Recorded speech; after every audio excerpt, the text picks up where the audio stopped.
Hey guys, it's Polsky here, back with another video. So today I want to run you guys through a stretch for your upper back muscles. So this is a really good one if you're feeling tight through the upper back, or maybe you've got a little bit of a sore spot, sometimes known as a trigger point or a tender spot, tight spot through the upper back, and usually it's going to sit between your shoulder blades, or it might even feel like it's right underneath one of your shoulder blades. It may not be, but it kind of feels like it's really hard to get to and you don't know how to stretch it and what to do about it. So we're going to help you out today. We're going to do a bit of a release. So really quickly, let's talk about some of the muscles involved. I don't want to get too bogged down in the anatomy, but it's good to know the muscles we're talking about.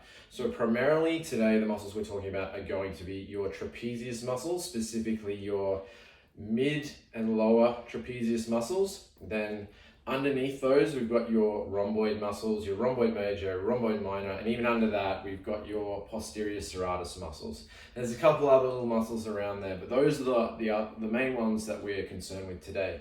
So because there's a bunch of muscles, I'm not going to go through the anatomy for each of them, but primarily the function of these muscles, they do something that's called shoulder or scapular retraction. So what that means, retract means to pull back. So I'll turn side on so you can see what's going on. So retraction of my shoulder blades is like this. The opposite of that would be protraction, which would be to go like this, and my shoulders almost want to round forward a little bit. So retraction, pulling back. Protraction is they want to go forward. So these muscles, primarily the main function, primary function, is going to be scapular retraction.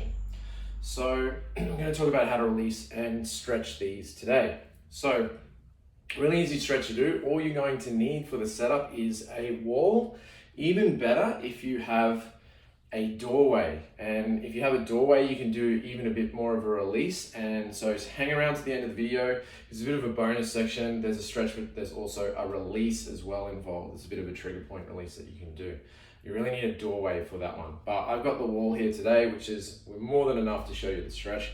So that being said, let's get into the stretch. So the setup for the stretch. What you're going to want to do is take both your hands, put them out in front of you, and then cross them over like this. Then I'm going to push with the heel of my two hands. I'm pushing them into each other. You should already be able to feel between your shoulder blades there's a little bit of activation. So I'm pushing the base of my fist into the other base of my fist. So I'm pushing together this way. I'm pushing them into each other. I can feel a bit of engagement right between the shoulder blades up the top.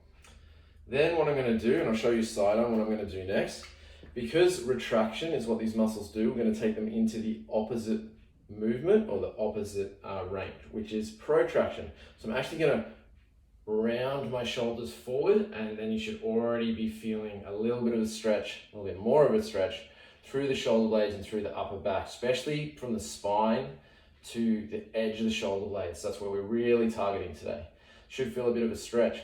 Now what you want to do is come against the wall or the doorway, whatever you have, and let's say I'm trying to stretch my right hand side, which is the side closest to the wall. I'm going to push my right hand into the wall and I'm going to twist into the wall, and you should feel even more of a stretch through that upper back on the right hand side, right between the shoulder blades. So if I wanted to target my left hand side, I would come around to the other side. I'm going to squeeze my fist together. I'm going to round my upper back, already feeling a stretch. I'm going to push my left hand base of my fist against my right hand into the wall. I'm going to twist into the wall. I'm really feeling a stretch now on that left hand side. So pick the side you want to do. Usually one side will have a knot or something that's tighter than the other. For me today, it's going to be the right hand side that I'm going to target. Now, you know on this channel I'm big on breathing. So we always want to be breathing when we stretch. So first of all, to target this, get the setup right, pushing my fists together. I'm going to round my shoulder blades forward. So I'm rounding my shoulder blades forward. And then on the in-breath, I'm going to push into the wall with my right hand. So I'm going to push and breathe in.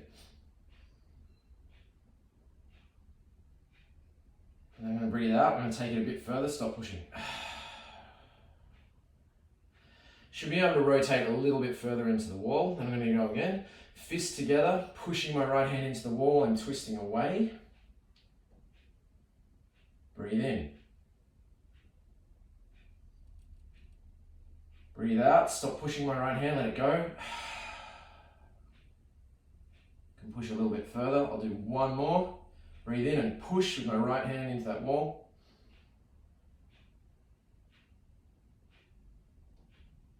Stop pushing right hand, breathe out.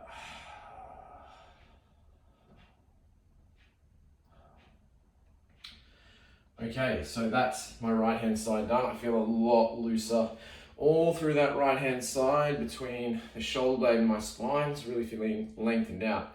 So now, you can do that on the other side if you need to balance it out. In the interest of time, we're going to do both sides today. Now, there's something additional you can do. So this is the bonus part. Once you've stretched that out, you can use the same type of movement, but find a doorway, something with a square edge, with a corner, that you can really lean into. So let's pretend that this is our doorway here. I'm right on the edge of my doorway. And I'm going to do the same setup. So I'm going to put my hands together. I'm going to round my shoulders forward. And I'm going to pretend right in the middle of this wall, that's the edge of the doorway. So I'm pushing, I'm leaning back with my shoulders, my upper back's in contact with that 90-degree corner of the doorway. And you want to find the spot. You'll probably have a trigger point. A trigger point is just a spot that is tender and tight relative to the tissue surrounding it. So a lot of you guys have trigger points between your shoulder blades. This is how to get them. So I'm pushing the fists together, rounding, lean back into the doorway and find the exact spot. You might have to play around with the angle. You might have to round more, round less, lean into it more. Do whatever you have to do to get pressure on that spot. And then keep pushing your fist, keep rounding the shoulder blades and just lean in with gravity into that tender spot and start your breathing. So with your breathing is at least 50% of this stuff, guys. I cannot underemphasize this. Can't stress this enough. So what I'm going to do, I'm going to breathe in.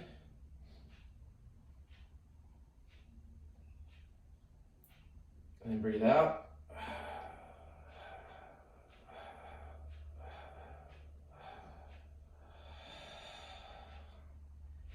So the trick is, see how I made my out breaths longer than my in breaths? So I'm counting heartbeats and my in breath was probably about 5 or 6. I'm making my out breaths longer than my in breaths. This is absolutely key to getting muscles to let go. So I'm going to breathe in again.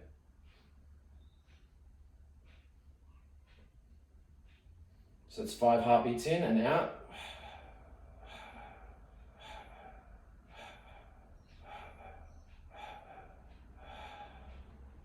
Seven or 8 heartbeats out. So you want to do that for a few sets till you really feel that knot is starting to release. It's not about seconds, it's not about time, it's about breathing, it's about getting the out breaths longer than the in breaths, and it takes however long it takes. With stretches, with trigger point releases, clients will ask me, how long do I have to do it for? As long as it takes. You might be extremely tight, it might take you 5 minutes to do a stretch or release a trigger point. It might take you 10 seconds, it just melts away because you can really connect with your body, breathe from that muscle and let it go. But the more you practice this style of breathing, the better you're going to get and the quicker you're going to get at releasing this stuff. And the other trick is, yes, I'm breathing into my lungs, but especially as I breathe out, remember, letting go happens on the out breath. Always the out breath. So that's why I'm focusing on the out breaths. Not only does it calm down my whole nervous system, my central nervous system, and everything that's connected, everything sort of drops down more chill, but I want you to specifically imagine you're breathing out from the muscle that's tight or the trigger point that's tight, and visualize it if you can, that exact spot, as if you're breathing out from there. And as you're breathing out, you're focusing on it melting, dissolving, releasing, letting go. If it helps, imagine there's a white light in that exact spot where it's tight or tender, and it's melting, dissolving, releasing. It's letting go on the out breath. Can't stress this, guys, enough. Letting go happens on the out breath. A lot of people are stretching and releasing, but you're not doing your breathing and you're only working at, less than 50% of your capability. Breathing is so important to this work, and that's why the phrase I use on this channel, it's almost like a motto, is listen to your body and breathe. It's really about getting into your body, listening to what's going on, and then breathing in and breathing out from there to get that release to happen.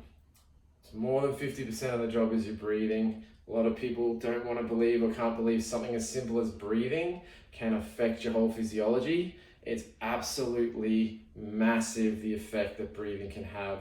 So if you're breathing correctly, for the context, it's going to have a massive effect on your physiology. So that's it today for another video, guys. We'll be back real soon with some more content. I hope you got a lot out of that one. We'll see you again real soon. Remember, listen to your body and breathe.